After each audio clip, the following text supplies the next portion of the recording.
Welcome to the Chic Assignment Season Finale for 2020.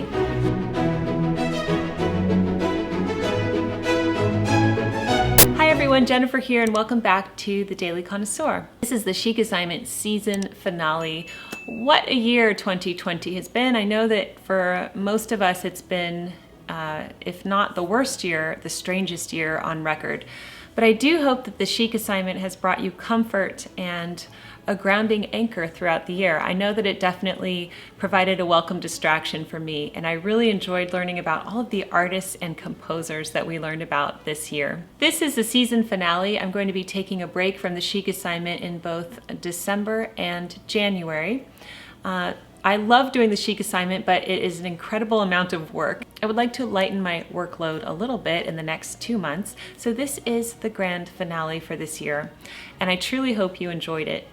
The Chic Assignment is brought to us by the Chic Society. This is the private membership group here on YouTube.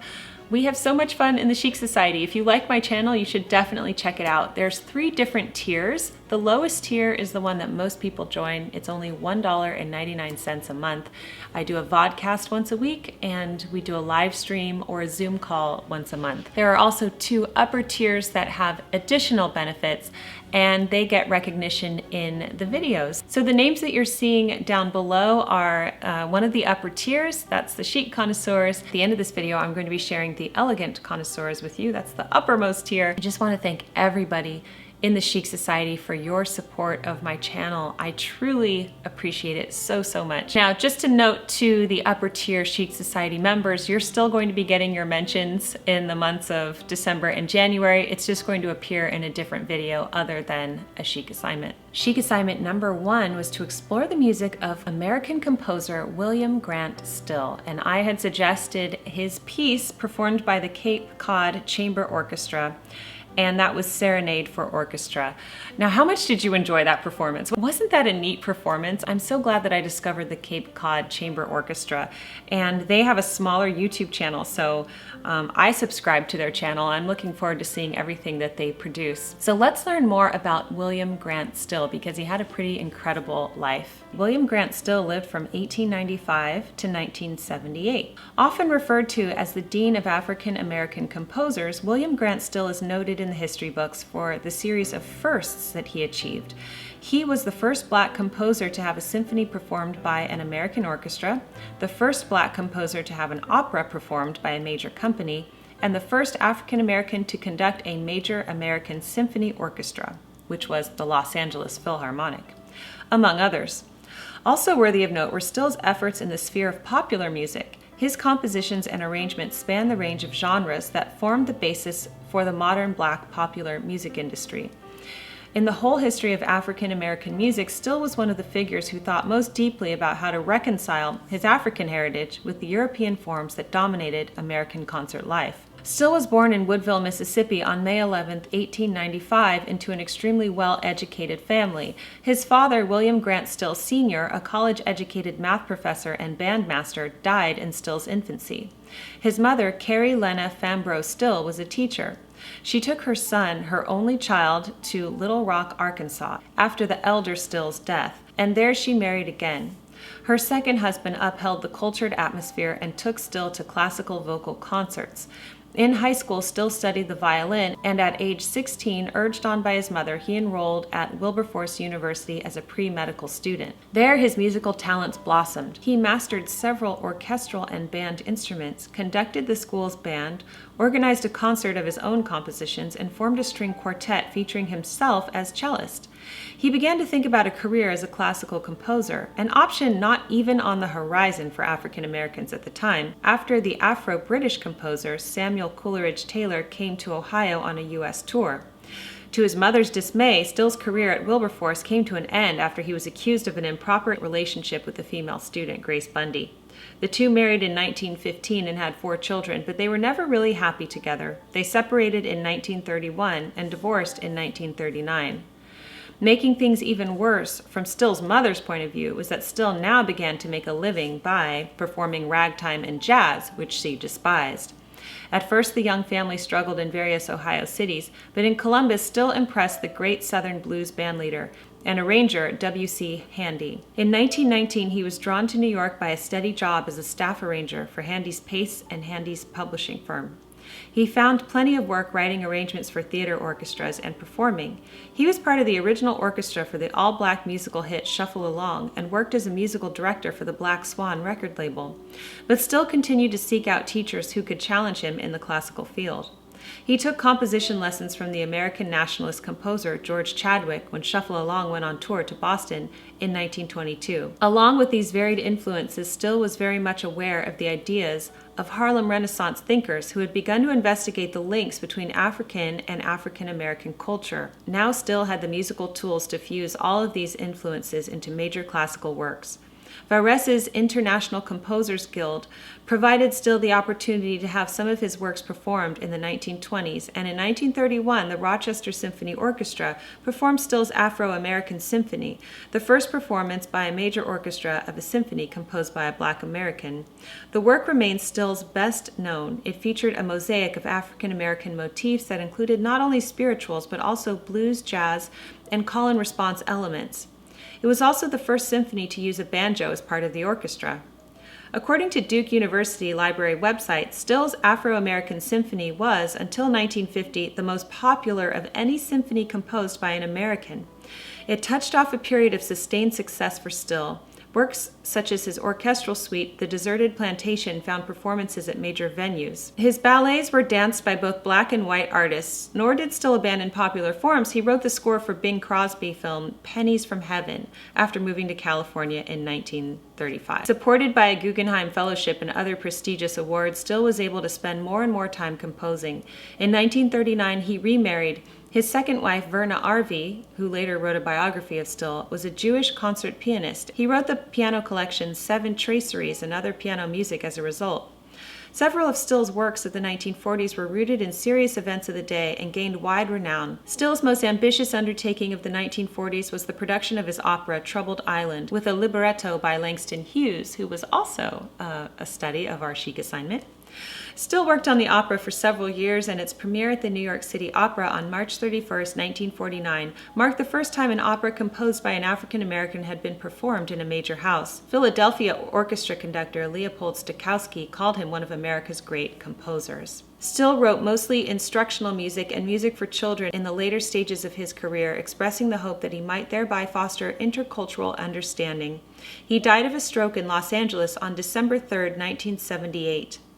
A reawakening of interest in his music was signaled by a public broadcasting service telecast of his opera Bayou Legend in 1981. By the end of the 20th century, new recordings and performances of Still's compositions were bringing his music to light once again. So I hope you enjoyed learning more about William Grant Still. I was unfamiliar with him before we started the Chic assignment, so this is really interesting for me to learn about him as well. Chic assignment number 2 was to enjoy the poetry of Elizabeth Barrett Browning. And I have a biography to read to you from biography.com. And I also am going to read the poem about autumn that she wrote in my Victorian Posy book, which many of you have, which is really neat because I thought this was a really obscure book because it is very old. And it's the Penhaligon's Scented Treasury of Verse and Prose. And this is one of my favorite books when I was growing up, and the pages smelled like Penhaligon's perfume. And my pages still have a wonderful scent today, so that's pretty neat. Okay, but let's learn about Elizabeth Barrett Browning. She has a very interesting life, so let's dive into it. Elizabeth Barrett Browning was born on March 6, 1806 at Coxhoe Hall, Durham, England. She was the oldest of 12 children, and her family made their fortune from Jamaican sugar plantations. Educated at home, so she was homeschooled, Barrett was a precocious reader and writer, having delved into classics such as the works of John Milton and William Shakespeare before her teen years. She also wrote her first book of poetry by age 12. Deeply religious, Barrett's writing often explored Christian themes, a trait that would remain throughout her life's works. At age 14, Barrett developed a lung illness that required her to take morphine for the rest of her life, and the following year she suffered a spinal injury that would serve as another setback. Despite her health issues, Barrett lived the literary life to the fullest, teaching herself Hebrew, studying Greek culture, and publishing her first book in 1820, The Battle of Marathon, which her father bound and released privately. In 1826, she anonymously published the collection, An Essay on Mind and Other Poems, which became a touchstone in her writing career. Unfortunately, fate would throw more obstacles her way soon after its release. Barrett's mother died 2 years later, and her father's business foundered, forcing him to sell their estate. The family eventually settled in London, but the interruption never gave Barrett pause. Soon after the estate was sold, she published her translation of Prometheus Bound in 1833, and in 1838 she published The Seraphim and Other Poems. Barrett's poor health forced her to live with her brother Edward near the Sea of Torquay for a period, but tragedy would strike again when he drowned, and she returned to London emotionally and physically shattered. Whether it was despite or because of her continued struggles, Barrett continued writing, and in 1844, her collection titled Poems was published. Besides catching the eye of the reading public, it also drew the attention of established English poet Robert Browning. Browning wrote Barrett a letter, and the pair exchanged nearly 600 letters over the following 20 months, which culminated in their elopement in 1846. Barrett's father was very much against the marriage, and he never spoke with his daughter again. In 1849, the Brownings' only child, Robert Wiedemann Barrett Browning, was born in Florence, Italy, the couple's newly adopted country. A year later, Barrett Browning released Sonnets from the Portuguese, a collection of 44 love sonnets that would become one of her seminal works and one of the greatest sequences of sonnets in history. The collection was dedicated to Browning and written in secret during their courtship. Sonnet 43 begins with, "How do I love thee? Let me count the ways," a line that itself would have sealed Barrett Browning's place in the literary canon if all else had somehow failed to do so. So she is responsible for that line. Here's a little snippet. "How do I love thee? Let me count the ways. I love thee to the depth and breadth and height my soul can reach when feeling out of sight. For the ends of being in ideal grace, I love thee to the level of the everyday's most quiet need by sun and candlelight." That's from Sonnet 43. Life in Florence was good to the poet's creative process, as was the roiling political and social atmosphere in Italy. She published the politically charged poem Casa Gridi Windows in 1851. Barrett Browning followed it up in 1856 with Aurora Leigh, a blank verse novel poem, which is her longest work, and then Poems Before Congress in 1860. Included in the Poems Before Congress collection is A Curse for a Nation, which criticized slavery in America, although she doesn't specifically mention the country's name. The Boston abolitionist publication, The Independent, first published the poem in 1856. She could never overcome her generally weak constitution, though, and Barrett Browning died in Florence on June 29, 1861, at the age of 55, as one of the most beloved poets of the Romantic movement. And we know that one of our favorites, Emily Dickinson, was a big fan of Elizabeth Barrett Browning and actually kept her picture in her room for inspiration. So I'm going to read a poem by Elizabeth Barrett Browning in my book here, The Victorian Posy, and it's titled The Autumn. I think this is very fitting as we close out the autumn season and head into winter, and also as we close the Chic assignment for the year. The Autumn. Go sit upon the lofty hill and turn your eyes around, where waving woods and waters wild do hymn an autumn sound. The summer sun is faint on them, the summer flowers depart. Sit still, as all transformed to stone, except your musing heart. How there you sate in summer time may yet be in your mind, and how you heard the green woods sing beneath the freshening wind. Though the same wind now blows around, you would its blast recall, for every breath that stirs the trees doth cause a leaf to fall. Oh, like that wind is all the mirth that flesh and dust impart. We cannot bear its visitings when change is on the heart. Gay words and jests may make us smile when sorrow is asleep, but other things must make us smile when sorrow bids us weep. The dearest hands that clasp our hands, their presence may be o'er. The dearest voice that meets our ear, that tone may come no more. Youth fades, and then the joys of youth, which once refreshed our mind, shall come, as on those singing woods, the chilling autumn wind. Hear not the wind, view not the woods, look out o'er vale and hill. In spring the sky encircled them, the sky is round them still. Come autumn's scathe, come winter's cold, come change and human fate, whatever prospect heaven doth bound can never be desolate. And that was The Autumn by Elizabeth Barrett Browning. I feel inspired to read some of her other poems. I'm only familiar with the poems that I personally have in my poetry volumes, and I don't have a standalone book from her. So I plan to seek that out and really dive more into her poetry because she was an excellent poet and her life is very inspiring. I hope that the Chic Assignment has either rekindled your love for poetry or introduced you to this wonderful art form that really doesn't get much attention these days. So I thoroughly enjoyed learning about Elizabeth Barrett Browning and reading her poetry this month. Chic Assignment number 3 was to focus on the seasonal table setting. And I did a video earlier in the month about our autumn table setting, and that was for a special occasion. And perhaps you could use it for inspiration as you set your Thanksgiving table that is going to be happening now in a few days. No matter what you do, you don't need anything fancy. You could go out into your garden and find foliage and put together a bouquet from something that you already have, or just change up the colors a little bit. Do something special for your seasonal fall table, and this helps make meal times more joyous.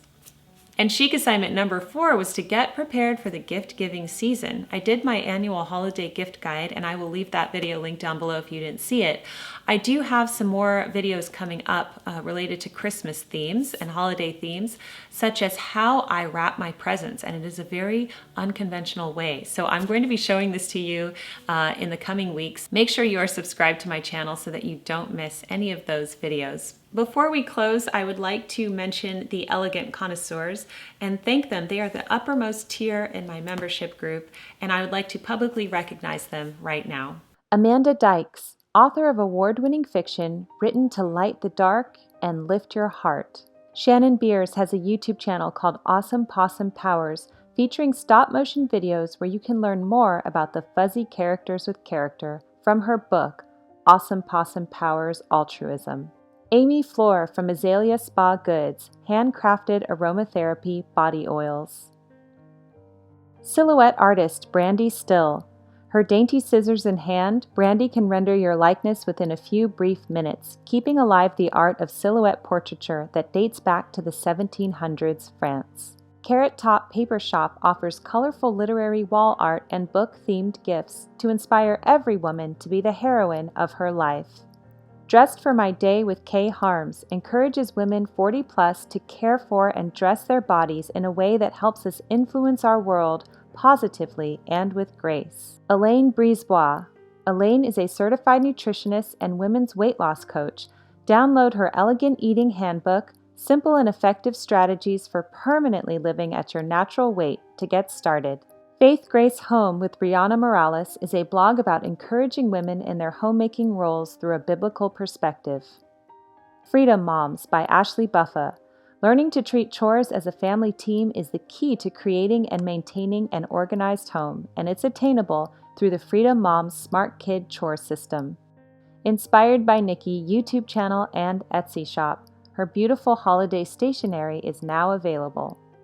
Jennifer Melville, author of Elevate Your Personal Style, Inspiration for the Everyday Woman, and Elevate the Everyday, Actions and Ideas to Enhance the Experience of Daily Life. Both titles are available on Amazon. Julie Coleman from My Confident Closet.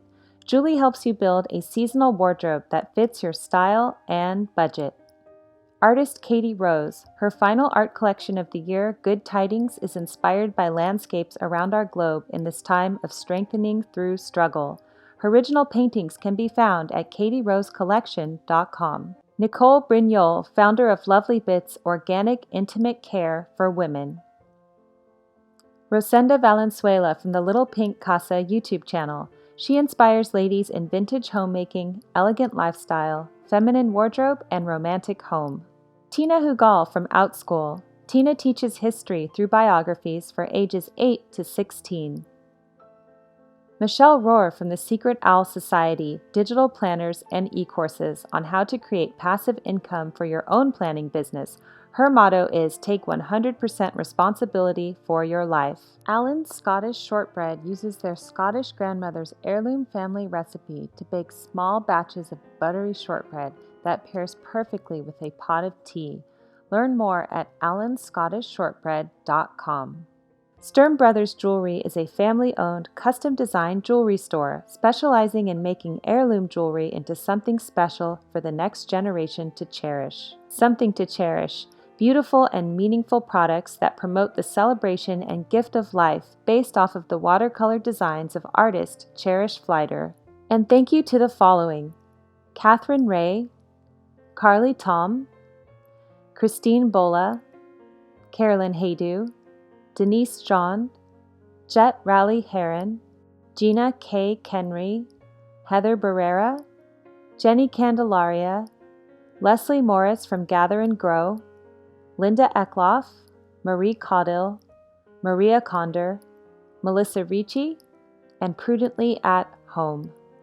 Thank you so much to the Elegant Connoisseurs and everyone over at the Chic Society for bringing us a wonderful year of chic assignments. I would love to know in the comments section what your favorite assignment was this year. What artist or composer or poet did you enjoy learning about the most? Let us know in the comments section down below. Thanks for joining me here on the Daily Connoisseur, and I will see you next time. Bye, everyone.